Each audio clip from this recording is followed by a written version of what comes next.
चिंता से राहत। क्या आप जानते हैं चिंता से जुड़ी ये अहम बातें? इस संसार में शायद ही कोई ऐसा व्यक्ति हो जो ये कह सके कि उसे कभी बेचैनी का अनुभव नहीं हुआ। दरअसल बेचैनी एक एहसास है जो जीवन में कुछ खास मौकों पर नजर आती है। चिंता का सीधा संबंध घटनाओं और सोचने की क्षमता से है। बेचैनी को चिंता के नाम से भी जाना जाता है। एक शोध के मुताबिक अमेरिका के करीब 4 करोड़ लोग एंग्जाइटी डिसऑर्डर या बेचैनी के मानसिक विकार का सामना करते हैं। चिंता किसी भी परेशान करने वाली घटना के बारे में सोचने से होती है। हालांकि यह एक मानसिक विकार है, लेकिन यह हमें शारीरिक रूप से भी प्रभावित कर सकता है। आपको जानकर हैरानी होगी कि बेचैनी या चिंता एक ऐसा विकार है जो दिल के दौरे का कारण भी बन सकता है।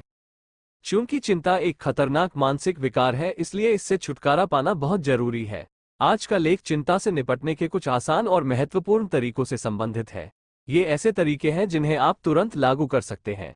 इन तरीकों के बारे में जानने से पहले हमारे लिए ये जानना जरूरी है कि चिंता कितने प्रकार की हो सकती है।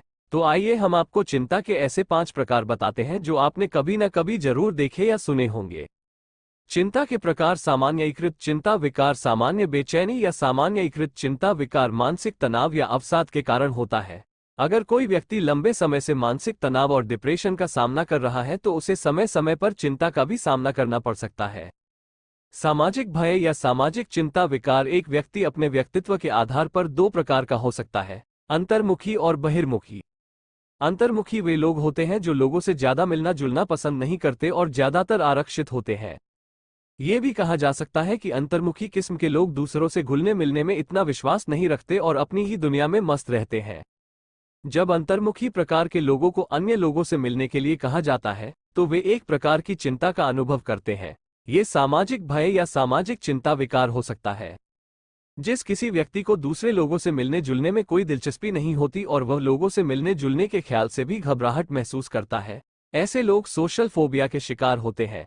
ये घबराहट असल में सामाजिक चिंता विकार है जो चिंता का ही एक प्रकार है। घबराहट की समस्या। जब कोई व्यक्ति लगातार अवसाद और तनाव का सामना करता है और बार बार भयावह घटनाओं का अनुभव करता है तो उसे पैनिक अटैक आने लगते हैं। ये पैनिक अटैक चिंता के कारण पैदा होते हैं। ये भी एक प्रकार की चिंता है। पैनिक डिसऑर्डर बहुत खतरनाक हो सकता है। यदि पैनिक डिसऑर्डर की स्थिति को नहीं संभाला गया तो व्यक्ति की मृत्यु भी हो सकती है। अनियंत्रित जुनूनी विकार। ऑब्सेसिव कंपल्सिव डिसऑर्डर यानी ओसीडी भी एक प्रकार का चिंता विकार है। जुनूनी बाध्यकारी विकार से पीड़ित व्यक्ति एक ही प्रक्रिया को बार बार दोहराता है।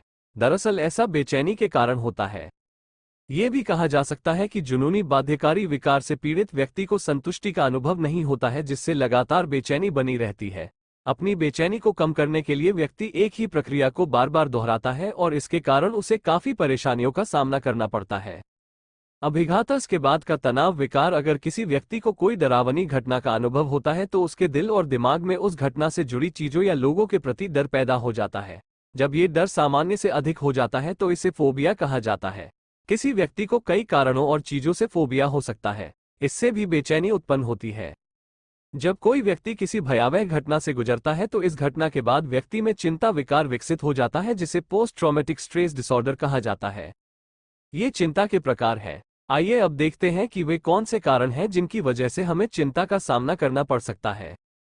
चिंता के निम्नलिखित कारण हो सकते हैं। कभी कभी ऐसा देखा जाता है कि जब हमें अचानक कोई पुरानी घटना याद आ जाती है तो हम उसी में खो जाते हैं, खासकर ऐसी घटनाएं जो निराशाजनक होती है। अतीत की उन घटनाओं को याद करने से हमें बेचैनी महसूस हो सकती है। ऑफिस का कोई काम पूरा न होने पर बॉस की डांट के डर से पहले भी व्यक्ति को चिंता का अनुभव होना काफी सामान्य है।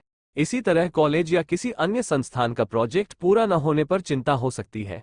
कुल मिलाकर यह कहा जा सकता है कि अगर कोई काम अधूरा रह जाने पर सवाल उठने का डर हो तो चिंता हो सकती है। तनाव और अवसाद के चरम पर भी चिंता होती है। इसका आमतौर पर मतलब यह है कि अगर तनाव और अवसाद बहुत अधिक बढ़ जाए तो व्यक्ति अपने आप असहज महसूस करने लगता है। इसके अलावा कई मानसिक विकार भी हैं जो चिंता का कारण बन सकते हैं। आपने ओसीडी का नाम तो सुना ही होगा। ओसीडी का पूरा नाम ऑब्सेसिव कंपल्सिव डिसऑर्डर है और यह एक ऐसी बीमारी है जिसके कारण व्यक्ति को चिंता होती है। यह भी कहा जा सकता है कि ओसीडी बेचैनी के कारण उत्पन्न होती है और बेचैनी को ही जन्म देती है। दिल दहला देने वाली घटनाओं को देखने या सुनने के बाद भी व्यक्ति असहज महसूस कर सकता है। उदाहरण के लिए, यदि कोई आपसे सड़क दुर्घटना के बारे में बात करता है या आप किसी की सड़क दुर्घटना देखते हैं तो आप घबराहट और चिंता महसूस कर सकते हैं।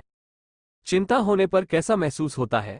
जब चिंता होती है तो शरीर बहुत अलग अलग तरह की गतिविधियां दिखाना शुरू कर देता है, जैसे दिल की धड़कनें अचानक बढ़ जाती है, ठंड और सामान्य मौसम में भी पसीना आने लगता है, सांस लेने की गति भी बढ़ सकती है, बीपी में अचानक वृद्धि या बीपी में गिरावट देखी जा सकती है।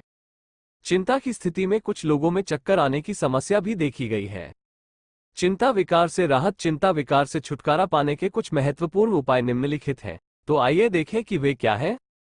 सत्य को समझो। चिंता उन स्थितियों के कारण उत्पन्न होती है जो हमें परेशान करती हैं। सरल शब्दों में कहें तो हम किसी भी तनावपूर्ण स्थिति या आने वाली समस्या के बारे में सोचकर चिंता का अनुभव कर सकते हैं। ऐसे में जरूरी है कि हम सच्चाई को समझें। हाँ, किसी भी स्थिति में बेचैन होकर खुद को परेशान करने से बेहतर होगा कि हम ये समझने की कोशिश करें कि असल में समस्या का कारण क्या है। जब हम समस्या का कारण समझ जाएंगे तो उसके समाधान के बारे में भी सोचेंगे। इस तरह से सच्चाई की खोज करने से चिंता को कम करने में भी मदद मिल सकती है। स्वस्थ जीवन शैली अपनाएं। सबसे पहले अपने सोने और जागने के समय को व्यवस्थित करें। काम के दौरान बीच बीच में आराम भी करते रहें। चिंता, तनाव और अवसाद जैसे कई मानसिक विकारों के कारण होती है। ऐसे में हमें अपने मानसिक स्वास्थ्य का ख्याल रखने की कोशिश करनी चाहिए। पावर नैप लेने से हमारा मन भी शांत होता है और मस्तिष्क में सकारात्मकता का संचार होता है। इसलिए हमें समय समय पर आराम करते रहना चाहिए। हमें दिए गए काम को अनुशासित तरीके से और समय पर करके भी हम चिंता की समस्या से बच सकते हैं। अतीत को भूल जाएं। कई मामलों में देखा गया है कि लोग अतीत की किसी निराशाजनक या दुखद घटना को याद कर अचानक असहज महसूस करने लगते हैं। कभी कभी ऐसी चिंता का स्तर इतना बढ़ जाता है कि व्यक्ति के लिए इसे संभालना मुश्किल हो जाता है। ऐसे में जरूरी है कि हम अपने अतीत को भूलने की कोशिश करें। अतीत में घटित कोई भी घटना कभी वापस नहीं आएगी। उस घटना और उसके परिणामों से जुड़ी हर चीज को भूलने और अपने अतीत को भूलने की जरूरत महसूस करें।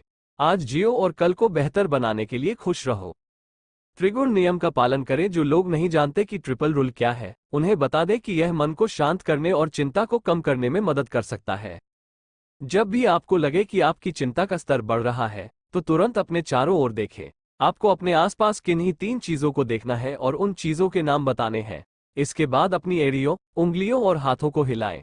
ऐसा करने से आपके मन में चलने वाले विचारों की गति कम हो जाएगी। इतना ही नहीं बल्कि आप अपना ध्यान भी भटका पाएंगे, जिससे चिंता के स्तर को कम करने में मदद मिलेगी। अपने आप को व्यस्त रखें। कई बार देखा गया है कि जब हम कोई काम नहीं कर रहे होते हैं और खाली बैठे होते हैं तो हमारे मन में किसी न किसी बात की चिंता बनी रहती है।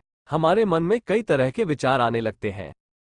अधिकतर ये विचार नकारात्मक होते हैं जो बेचैनी का कारण बनते हैं। इस स्थिति से बचने के लिए खुद को किसी न किसी काम में व्यस्त रखें। इसका मतलब है कि आप अपने खाली समय में कोई किताब पढ़ते हैं या कुछ ऐसा करते हैं जो आपको पसंद है। आप अपने आसपास के लोगों से भी बात कर सकते हैं। निष्कर्ष, आज के लेख में हमने दिन प्रतिदिन होने वाली चिंता के बारे में चर्चा की है। हम आशा करते हैं कि आपको इस लेख के माध्यम से महत्वपूर्ण जानकारी प्राप्त हुई होगी।